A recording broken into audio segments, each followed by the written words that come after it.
Welcome sa Dris TV. Kung interesado ka sa ganitong news, huwag kalimutang isubscribe ang ating YouTube channel. Maraming salamat! Welcome po ulit sa ating panibagong update tungkol kina Kim and Paolo Abilino. Sa bawat update natin, tatalakayin natin ang mga pinag-uusapan sa mundo ng social media tungkol kina Kim and Paolo Abilino. Kaya naman kung hindi pa po kayo nakasubscribe dito sa ating channel nako, i-click nyo na po yan and isama nyo na din ang bell button. So ayan, welcome back again sa ating YouTube channel mga Kimpaw, and sa update nating ito, ang pag-uusapan natin ay tungkol sa mga importanteng kaganapan kina Kim and syempre kay Paolo Abilino. Pero bago po ang lahat, narito muna ang mga napili nating komento patungkol po yan sa naging previous update natin. Unahin natin ang naging komento ni Ginang Bernardita Cabreros. Sabi niya, syempre scripted yung programa nila sa Showtime.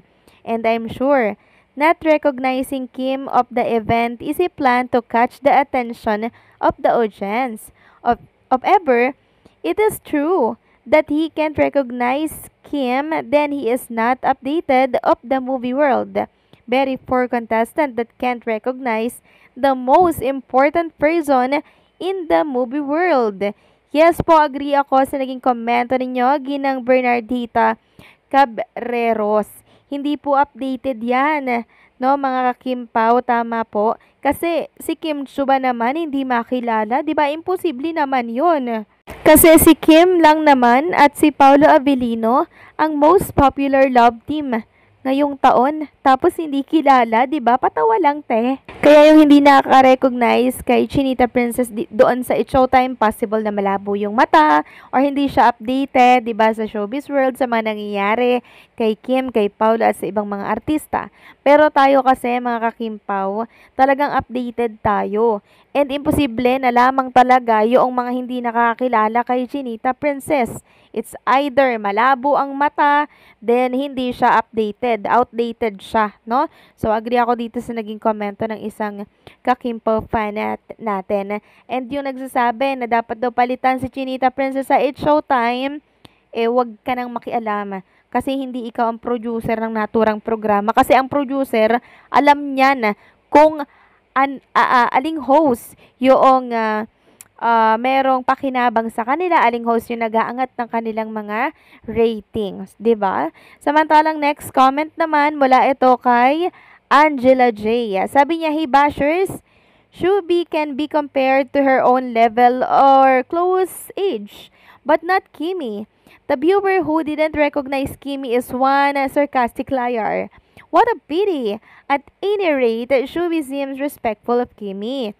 About the other bashers, Kimi's action to place her hands on her lateral waist are common among people who exercise, whether in the gym, home, or outside.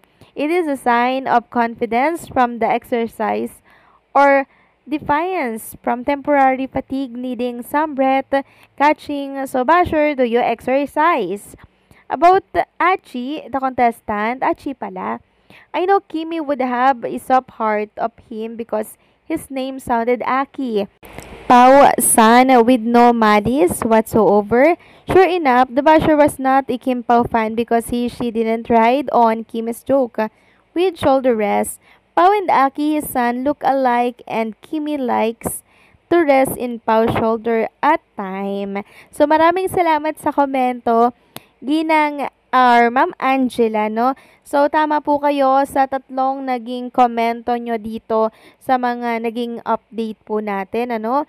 So, si Shubi dapat siyang i-level doon sa mga ka-level niya, hindi for Kim. Dahil si Kim 19 years na siya sa showbiz but still nakakuha ng mga good project. And yung pag-place naman ni Chinita Princess ng kanyang kamay dito sa bewang, yes, exactly po, agree ako sa naging komento ninyo.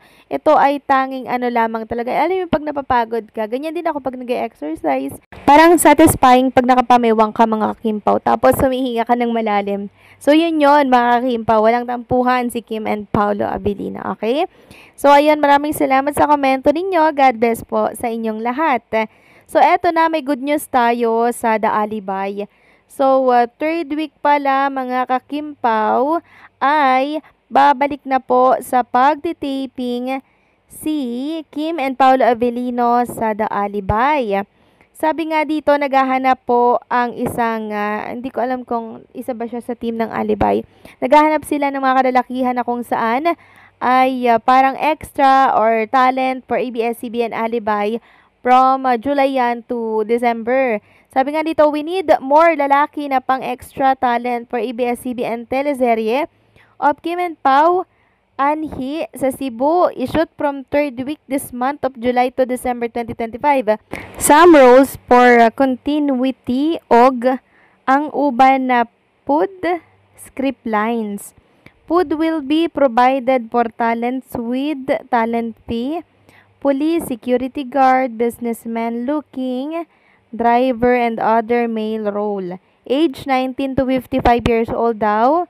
Message me and add sa GC photos from our taping for Almost Paradise International Film and Ironheart teleserye. So, ayan po mga kakimpo, kung kayo taga Cebu, tas interested kayo dito, pwede nyo pong i-message siyaan. So, 3rd week po pala ng July, start na ulit ng taping si Kim and Paolo Avellino. Next topic naman mga kakimpaw, pag-usapan natin itong inilabas ni Chinita Princess. Ito yung mga nakatago po ni Kim Chiu sa baol na picture nila ni Paolo Avellino at kasama ang mga team ng My Love Will Make You Disappear. Ayan po mga kakimpaw, ipaplex ko na lang lahat sa mga screen po ninyo. Ayan ang sweet nila dyan mga kakimpaw. May picture sila ni Paolo Avellino. Mostly picture talaga nila ni Paolo Avellino to. And very sweet nga po mga kakimpaw.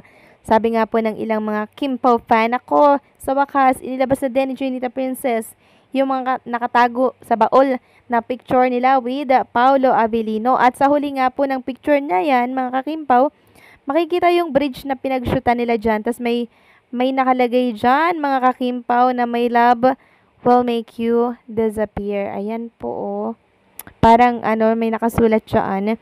And then, ito po yung caption ni Chinita Princess, mga kakimpaw.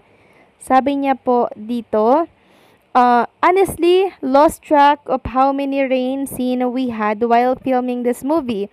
But one thing I'll always remember is how you all showered us with so much love and support. Way more than we could have ever imagined. After 4 months, from movie theaters to your phones and TV scene or screen, My Love Will Make It Disappear is now on Netflix, and because of you, we made it to top 7 worldwide for non-English film. Maraming salamat po. Thank you for crying with us, loving with us, and for embracing the story with so much heart. It's been a journey I will forever hold close to mine. Every message, every share, every word of appreciation, it means more than you know. To everyone who believe in us from the very beginning, no words, just the deepest thank you. You made this happen.